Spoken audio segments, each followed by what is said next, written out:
Assalamualaikum warahmatullahi wabarakatuh. Halo semuanya, kami dari kelompok 4. Pada kesempatan kali ini kami ingin membuat video pembelajaran terkait laporan akuntan. Sebelum masuk ke materi, perkenalkan saya Sabrina Yuniar. Saya Deni Azara. Langsung saja kita memasuki ke materi. Yang pertama ada laporan akuntan. Setiap pemeriksaan yang dilakukan auditor akan membuahkan hasil berupa laporan audit oleh auditor, yang merupakan suatu pertanggungjawaban dari auditor atas pekerjaan yang sudah ia lakukan, yang dibuat dalam bentuk pendapat atau opini yang mengenai kewajaran atas laporan keuangan. Selanjutnya kita memasuki pengertian laporan akuntan. Laporan akuntan adalah pernyataan independen auditor yang berupa dokumen resmi sebagai hasil akhir proses audit laporan keuangan yang sesuai dengan standar akuntansi keuangan atau disebut dengan SAK. Tujuan dari laporan keuangan yaitu untuk memberikan keyakinan kepada pengguna laporan keuangan tentang kewajaran informasi yang disajikan.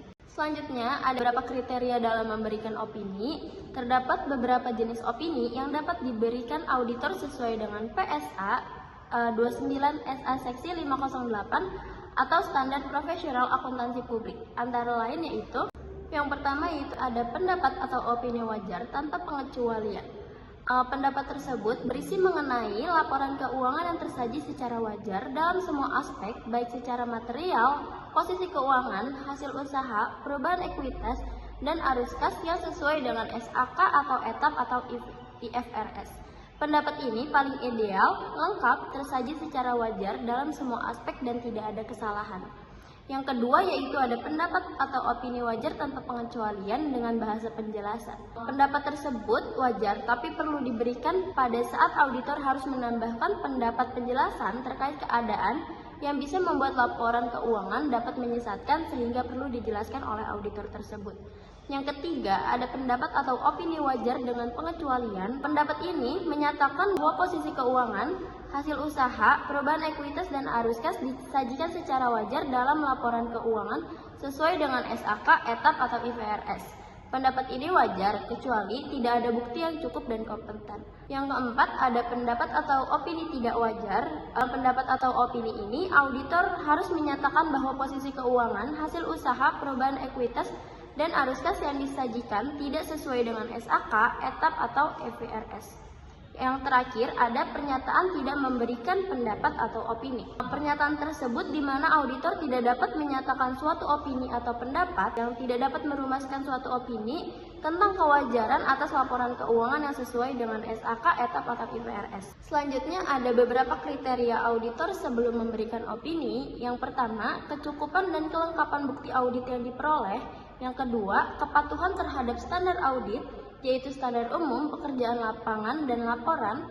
Yang ketiga, penyajian laporan keuangan yang sesuai dengan prinsip akuntansi yang berlaku.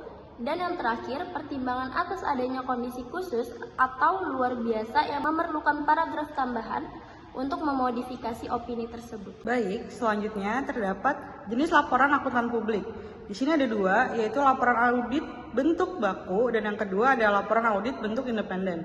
Dalam laporan audit bentuk baku terdapat paragraf pengantar, paragraf lingkup audit, dan paragraf pendapat auditor. Paragraf pengantar itu menyatakan pekerjaan audit yang dilakukan dan mengidentifikasi tanggung jawab auditor dan audite sehubungan dengan laporan keuangan.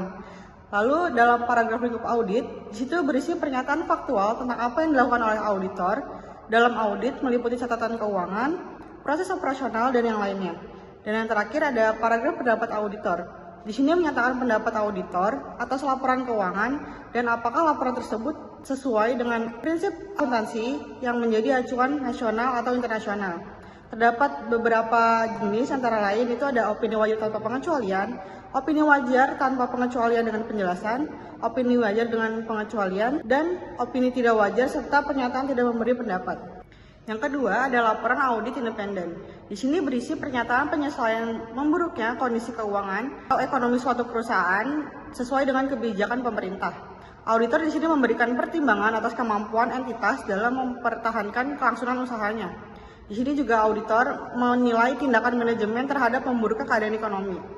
Informasi yang diungkapkan dalam laporan audit independen adalah gambaran kondisi ekonomi, tindakan manajemen terhadap kondisi tersebut, rencana tindakan yang belum terlaksana atau diimplementasikan oleh manajemen perusahaan, dan yang terakhir adalah pernyataan penyelesaian sesuai dengan kebijakan pemerintah.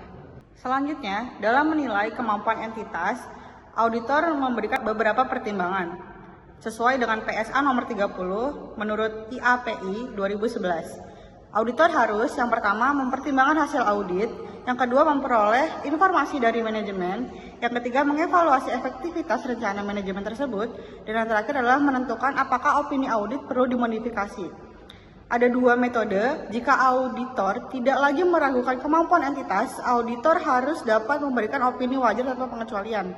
Jika auditor meragukan kemampuan entitas dan rencana manajemen dinilai tidak efektif, maka auditor bisa menyatakan tidak memberikan pendapat atau memodifikasi opini audit tersebut. Setelah membahas materi mengenai laporan akuntan, dapat disimpulkan bahwa laporan akuntan merupakan produk akhir dari proses audit yang memuat opini atau pendapat auditor atas kewajaran laporan keuangan suatu entitas. Setiap opini mencerminkan tingkat kewajaran laporan keuangan berdasarkan bukti audit yang telah diperoleh. Laporan ini memiliki peran penting sebagai bentuk pertanggungjawaban profesional auditor, sekaligus menjadi acuan utama bagi manajemen, investor, kreditur, dan pihak berkepentingan lainnya dalam mengambil keputusan. Dengan demikian, pemahaman mengenai laporan akuntan tidak hanya terbatas pada bentuk opini audit, tetapi juga mencakup kriteria, standar, serta pertimbangan profesional auditor dalam menyusun laporan. Baik, sekian presentasi yang dapat kami sampaikan. Kurang lebihnya mohon maaf. Wassalamualaikum warahmatullahi wabarakatuh.